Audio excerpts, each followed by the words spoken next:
तो आइए criss cross method में होता क्या है वो बात कर लेते हैं।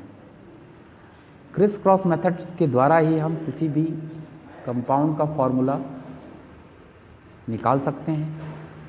जैसा कि स्क्रीन पे दिख रहा है आपको, हाइड्रोक्लोरिक एसिड पहला वाला है। तो हाइड्रोक्लोरिक एसिड में आप देख रहे हैं हाइड्रोजन और Cl, इन्हीं के मिलने से HCl बनता है, सभी जानते हैं। तो हाइड्रोजन की देखिए यहाँ वैलेंसी लिखी हुई है 1 और क्लोरीन की वैलेंसी 1। दोनों की वैलेंसी आप अभी लर्न कर लीजिए, ठीक है। क्लास में मैं वैलेंसी निकालने आपको बताऊंगा। दूसरी चीज़, अगर हम बात करें वैलेंसी निकालने की, तो मैंने अभी जस्ट कहा था कि अगर Cl यहाँ पे 1 है तो Cl के वैलेंस शेल में कितने इलेक्ट्रॉन थे? 7 थे। अगर आप इलेक्ट्रॉनिक कन्फिग्रेशन करें तो इसका इलेक्ट्रॉनिक कन्फिग्रेशन 287 होगा, क्योंकि एटॉमिक नंबर क्लोरीन का 17 होता है, ठीक है। तो 7 इलेक्ट्रॉन कहाँ पे हैं? सबसे आउटर मोस्ट सेल में। तो आउटर मोस्ट सेल ही वैलेंस सेल इलेक्ट्रॉन कहलाता है। तो वैलेंस शेल में इसके 7 इलेक्ट्रॉन है, तो ये 1 इलेक्ट्रॉन गेन कर रहा है। गेन करेगा तब इसकी वैलेंसी क्या होगी? 1 होगी। जितने इलेक्ट्रॉन का गेन करेगा, यहाँ 7 थी तो इसे 8 करना था, तो ये 1 इलेक्ट्रॉन क्या करेगा? गेन करेगा। तो क्लोरीन की वैलेंसी आ गई 1, तो आपको लर्न भी नहीं करना पड़ेगा। दूसरी चीज़, यहाँ पे हम 1 को Cl से मल्टीप्लाई करेंगे, क्रॉस करेंगे, क्रॉस करके हम दे यहाँ पे HCl फाइंड कर लिया। इसी तरह बढ़ते हैं, हाइड्रोजन सल्फाइड दूसरा कंपाउंड है। हाइड्रोजन सल्फाइड में भी हाइड्रोजन और सल्फर पाया जाता है। हाइड्रोजन की वैलेंसी यहाँ 1 होती है, सल्फर की यहाँ पे 2 होती है। सल्फर के भी वैलेंस शेल में कितने इलेक्ट्रॉन होते हैं? 6 होते हैं। तो ये 2 इलेक्ट्रॉन क्या करता है? गेन कर लेता है। तो इसकी वैलेंसी कितनी हो गई? 2। क्रॉस मल्टीप्लाई कर दिया, H2S फॉर्म हो गया, ठीक है। तो क्रिस क्रॉस मेथड में यही होता है। कैसे हम फार्मूला निकाल रहे हैं आप देखते रहिए बस। इसी तरह CCl4 के भी है। कार्बन की वैलेंसी 4 होती है, क्लोरीन की 1 होती है, क्रॉस मल्टीप्लाई कर दिया, CCl4 आ गया। का नाम है कार्बन टेट्राक्लोराइड। उसी तरह मैग्नीशियम क्लोराइड का भी आप निकाल सकते हैं। मैग्नीशियम की वैलेंसी 2 है, क्लोरीन की -1 है, क्रॉस मल्टीप्लाई कर दिया, MgCl2। इसी तरह कैल्शियम ऑक्साइड की भी आप निकाल सकते हैं। कैल्शियम की वैलेंसी 2 है, ऑक्सीजन की यहाँ पे 2- है, ठीक है। इसके अलावा NaNO3 में भी आप सोडियम नाइट्रेट की भी निकाल सकते हैं। इसी तरह से सोडियम की वैलेंसी 1 है, नाइट्रेट आयन है, नाइट्रेट पे एक निगेटिव चार्ज होता है, इसलिए इसकी वैलेंसी -1 है। दोनों क्रॉस मल्टीप्लाई होकर NaNO3 बन जाएगा, 1 से 1 कैंसिल हो जाएगा।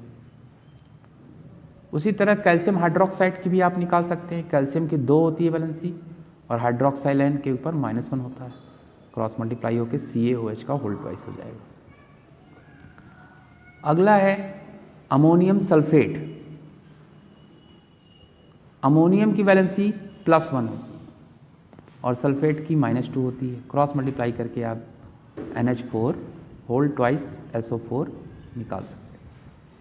इस तरह से आप क्रिस क्रॉस मेथड से फॉर्मूला निकाल सकते हैं। यहाँ देखिए ये वैलेंसीज दी हुई हैं। ये वैलेंसीज चाहे तो आप लर्न भी कर सकते हैं, क्योंकि वैलेंसी के बिना फॉर्मूला नहीं आएगा।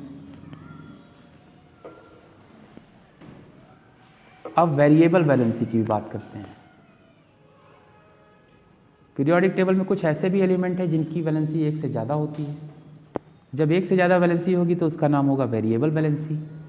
जैसा कि आप यहाँ नाइट्रोजन के कुछ ऑक्साइड्स देख रहे हैं, सब में यहाँ पे वैलेंसी जो होगी वो अलग अलग होगी, ठीक है। तो जब क्या हो, किसी भी एलिमेंट की 1 से ज़्यादा वैलेंसी हो, 1 से ज़्यादा वैलेंसी हो, तब उसे वेरिएबल वैलेंसी कहते हैं। तो यहाँ पे नाइट्रोजन की देखिए सब वैलेंसी अलग अलग है, दिख रहा है, 1 भी है, 2 भी है, 3 भी है, 4 भी है, ये है ना N2O, N2O2, N2O3, N2O4, N2O5। N2O में नाइट्रोजन की है वैलेंसी 1, N2O2 में है नाइट्रोजन की 2, N2O3 में है नाइट्रोजन की 3, इसी तरह से इन दोनों में भी अलग अलग। तो नाइट्रोजन के ऑक्साइडों में नाइट्रोजन की वैलेंसी क्या है, डिफरेंट। इसी तरह से हम लोग वेरिएबल वैलेंसी भी कंप्लीट करते हैं।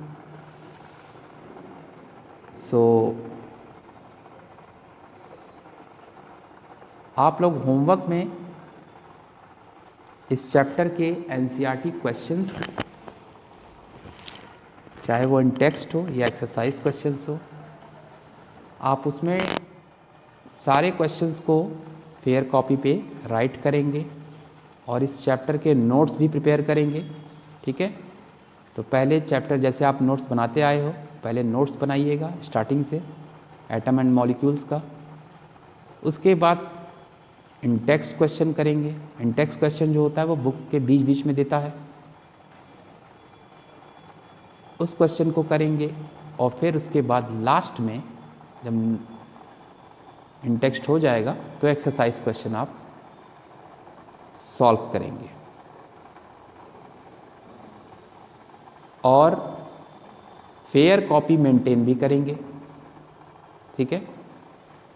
तो नेक्स्ट वीडियो में हम फिजिक्स का क्लास लेंगे जिसमें हम चैप्टर 4 के बारे में डिस्कस करेंगे। So we will meet in next video. Till then, bye bye.